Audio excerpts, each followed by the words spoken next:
नमस्कार दोस्तों, मेरा नाम है राहुल यादव और आप सभी का स्वागत है इन्वेस्ट राइट की एक नई वीडियो में।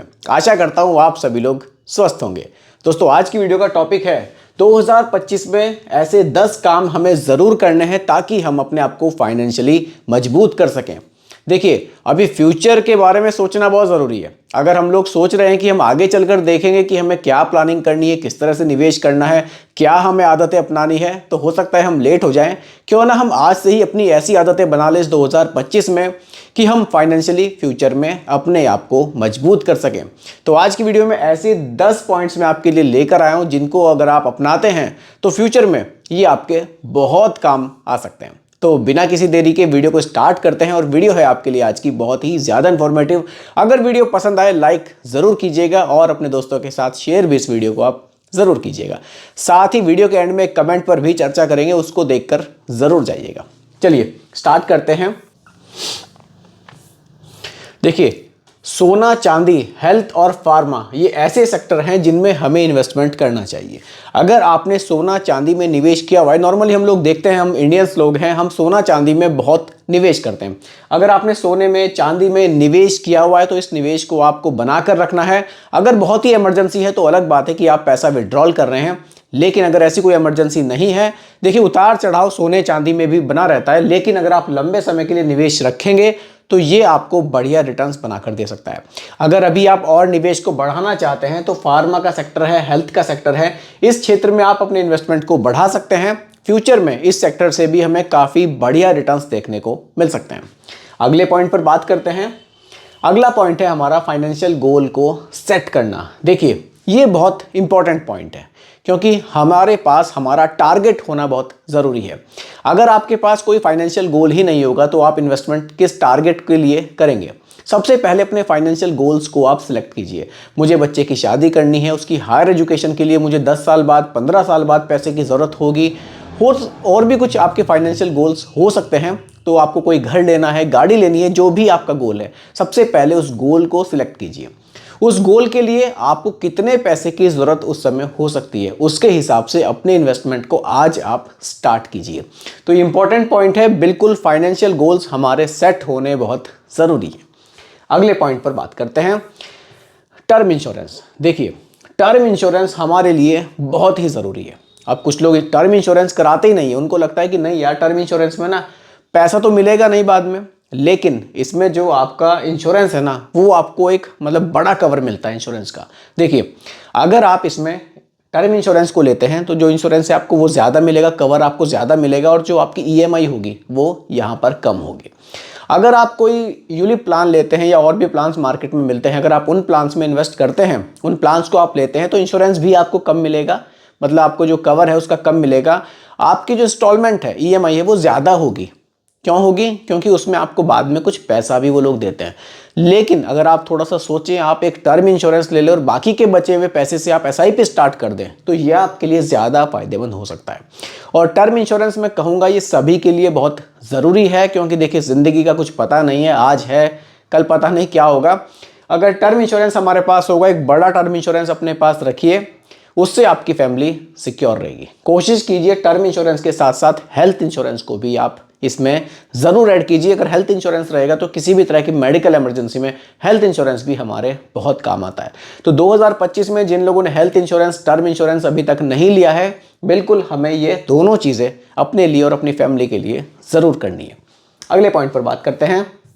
अगला पॉइंट है इमरजेंसी फंड को रखना। कुछ लोग इमरजेंसी फंड को ना बिल्कुल नकार देते हैं कि यार इसकी ज़रूरत नहीं है, जो भी पैसा है उसको इन्वेस्ट कीजिए। लेकिन अगर हम पूरा पैसा ही इन्वेस्ट कर देंगे, कोई इमरजेंसी हमारे पास आएगी पैसों की, तो हम पैसा कहाँ से लाएंगे? एक अपने बजट के हिसाब से अपना इमरजेंसी अमाउंट ज़रूर रखिए कि हाँ, ये मेरा इमरजेंसी के लिए है, इसको मैं इन्वेस्ट नहीं करूँगा। आप उसको क्या कर सकते हो? उसको लिक्विड फंड्स में डाल सकते हैं, क्योंकि वहाँ से जब भी आपको पैसे की ज़रूरत होगी, आप वहाँ से पैसे को ईजिली विड्रॉल कर सकते हैं और अपना पैसा आप यूज़ कर सकते हैं। इमरजेंसी कभी भी बताकर नहीं आती, पता नहीं कब आपको पैसे की ज़रूरत पड़ जाए। आप किसी से हेल्प मांगे, शायद आपको हेल्प ना भी मिल पाए। कोशिश कीजिए कि हाँ मेरे पास एक अपना इमरजेंसी बजट हो, जब भी मुझे पैसे की कोई इमरजेंसी आएगी तो मैं यहाँ से पैसा निकाल लूँगा और अपने उस काम को मैं कर लूँगा। तो बिल्कुल इसको भी थोड़ा ध्यान से समझिएगा, इसको आपको थोड़ा सा अमाउंट अपने लिए ज़रूर रखना चाहिए। अब देखिए इमरजेंसी अमाउंट फिक्स नहीं हो सकता, सभी के लिए अलग अलग हो सकता है। किसी के पास ज़्यादा पैसा है तो अपने इमरजेंसी फंड का अमाउंट भी ज़्यादा रख सकते हैं, किसी का बजट कम है भले ही कम के हिसाब से रखिए, लेकिन एक इमरजेंसी फंड हमें ज़रूर अपने पास रखना चाहिए। आगे बढ़ते हैं। अगला पॉइंट है साइड हसल। देखिए ये साइड इनकम का जो पॉइंट है ना, ये मैंने इसलिए ऐड किया है ताकि आप लोग अपनी आमदनी को बढ़ाने के लिए हमेशा कुछ ना कुछ सोचते रहें। देखिए हम एक सैलरीड पर्सन है या हमारा कोई बिजनेस है, हमारी एक फिक्स इनकम आ रही है, हमें कोशिश करनी है 2025 से अपनी इनकम को बढ़ाने की, क्योंकि हमें देखिए इनकम बढ़ानी बहुत ज़रूरी है। जिस हिसाब से महंगाई बढ़ रही है, हमें इन्वेस्टमेंट को भी बढ़ाना है, फाइनेंशियल गोल्स भी धीरे धीरे नज़दीक आ जाएंगे, तो कोशिश करनी है किसी भी तरह से हम अपनी इनकम को बढ़ाएं। इसके बारे में थोड़ा सा सोचें कि हाँ मैं अपनी आमदनी को कैसे बढ़ा सकता हूँ। अगर आप इस तरह से सोचेंगे तो कोई ना कोई रास्ता आपको ज़रूर मिलेगा और अपनी आमदनी बढ़ाने पर आपका फोकस जाएगा। अगर आप एक बिजनेसमैन हैं, आप अपने बिजनेस को बढ़ा सकते हैं। अगर आप जॉब करते हैं तो जॉब के साथ आप कुछ एक्स्ट्रा इनकम के लिए और भी काम कर सकते हैं। आजकल तो वर्क फ्रॉम होम के भी काफ़ी सारे ऑप्शंस हैं। मतलब इस तरह आपको फोकस ज़रूर करना चाहिए कि मैं किस तरह से अपनी आमदनी को बढ़ा सकता हूँ। तो 2025 में इस पॉइंट पर हमें ज़रूर फोकस रखना है। अगले पॉइंट पर बात करते हैं रिटायरमेंट प्लानिंग। सभी पॉइंट्स पर बात कर रहे हैं, इस पॉइंट को बिल्कुल नहीं भूलना है, क्योंकि अभी तो ठीक है लेकिन बुढ़ापे के लिए भी पैसा थोड़ा थोड़ा सा अभी से हमें बचाना होगा। हम लोग SIP करेंगे, फाइनेंशियल गोल्स हैं हमारे, बच्चों की शादी है, उनकी हायर एजुकेशन है, घर है, गाड़ी है, जॉब भी है। छोटा सा अमाउंट अपने रिटायरमेंट के लिए भी अभी से हमें ज़रूर बचाना है। आज हम छोटा छोटा सा पैसा रिटायरमेंट के लिए बचाएंगे तो बुढ़ापे में यही पैसा हमारे काम आएगा। जब 60 की एज में हम रिटायर होंगे, एक इतना अमाउंट हमारे हाथ में होना चाहिए जिससे हम अपनी मंथली इनकम आगे फ्यूचर में लेते रहें, हमें कोई आगे दिक्कतों का सामना ना करना पड़े। तो बिल्कुल अपने रिटायरमेंट के लिए अभी से सोचना ज़रूरी है। अभी लोगों को लग रहा होगा यार अभी एज ही क्या है, अभी मेरे रिटायरमेंट पे 15 साल है, अभी मेरे 20 साल हैं, लेकिन ये कब निकल जाएंगे ना हमें पता ही नहीं चलेगा। इसलिए अभी से रिटायरमेंट के लिए भले छोटा सा अमाउंट बचाइए, लेकिन अपना अमाउंट बचाना स्टार्ट कीजिए, स्पेशली कि ये पैसा मेरे रिटायरमेंट के लिए है, उस पैसे को विड्रॉल नहीं करना है। आप रिटायरमेंट प्लान्स भी हैं म्यूचुअल फंड्स में, उनमें भी निवेश कर सकते हैं। उसमें लॉक इन भी होता है, 5 साल से पहले आप पैसा निकाल नहीं पाएंगे, या फिर जब आप 60 के हो जाएंगे तभी आपका पैसा वहां से विड्रॉल होगा। इस तरह के प्लान्स में निवेश करके ये बेनिफिट होता है कि आपके भाव वहां से जुड़ जाते हैं कि रिटायरमेंट प्लान है, ये मैं अपने रिटायरमेंट के लिए इसमें पैसा डाल रहा हूँ। भले ही मैं महीने के 3000, 4000, 2000 चाहे डाल रहा हूँ, लेकिन हाँ ये मेरा रिटायरमेंट फंड है। तो इसको भी आप ज़रूर ध्यान में रखिएगा। कीप लर्निंग, हमेशा कुछ ना कुछ हमें अपने इन्वेस्टमेंट को लेकर सीखना चाहिए। सीखना बहुत ज़रूरी है। देखिए जब हम सीखेंगे, इन चीज़ों को समझेंगे, तभी हम निवेश करेंगे। जो हम ये सब बातें कर रहे हैं ना, इनमें तभी हम सफल हो पाएंगे जब हम कुछ ना कुछ यहाँ नया सीखने की कोशिश करते रहेंगे। तो इस पॉइंट को नहीं भूलना है। 2025 में इसको भी अपनी डायरी में नोट कर लीजिए कि हाँ मुझे कुछ ना कुछ सीखते रहना है। देखिए इन्वेस्टमेंट को लेकर काफ़ी लोग सीरियस रहते हैं, लेकिन काफ़ी लोग बस केवल वीडियो को देखते हैं, किसी भी पॉइंट को मुझे लगता है सीरियस लेंगे ही नहीं। लेकिन ये ऐसे पॉइंट्स हैं जो आपके बहुत काम आएंगे। इनको आप अपनाइए, अपनी आदतों में शामिल कीजिए, आप देखिएगा आपके अंदर आपको काफ़ी सारे चेंजेस देखने को मिलेंगे। फाइनेंशियली भी चेंजेस मिलेंगे और वैसे भी आपके अंदर काफ़ी चेंजेस इन पॉइंट्स को अपनाने से आने लगेंगे। तो सीखते रहना है हमेशा, इसको भूलना नहीं है। कीप योर इन्वेस्टमेंट डाइवर्सिफाई, अपने इन्वेस्टमेंट को डाइवर्सिफाई करना ज़रूरी है। ऐसा ना हो कि मैं अपना जो भी मेरा पैसा है मैं एक ही जगह इन्वेस्ट करता जा रहा हूँ, मैं सिर्फ SIP में ही इन्वेस्ट कर रहा हूँ, और SIP में भी मैंने डाइवर्सिफिकेशन किया ही नहीं है, मैं सिर्फ स्मॉल कैप में या मिड कैप में ही निवेश कर रहा हूँ। अपने पैसे का जो भी आपको इन्वेस्टमेंट करना है उसको डाइवर्सिफाई रखिए। डाइवर्सिफाई करने के ऑप्शंस हैं, आप गोल्ड में रख सकते हैं, रियल एस्टेट में रख सकते हैं, म्यूचुअल फंड्स में रख सकते हैं, ETFs में भी आप निवेश कर सकते हैं। तो अपने जो इन्वेस्टमेंट है आपको उसको डाइवर्सिफाई रखेंगे तो इससे आपका रिस्क थोड़ा सा घटेगा।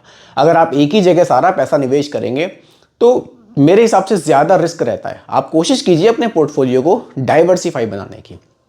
अब अगर आप म्यूचुअल फंड में ही निवेश करते हैं, मल्टी एसेट फंड आपको मिलते हैं, वहाँ आपका पैसा गोल्ड में भी निवेश होता है, रियल एस्टेट में भी निवेश होता है, म्यूचुअल फंड में भी जाता है।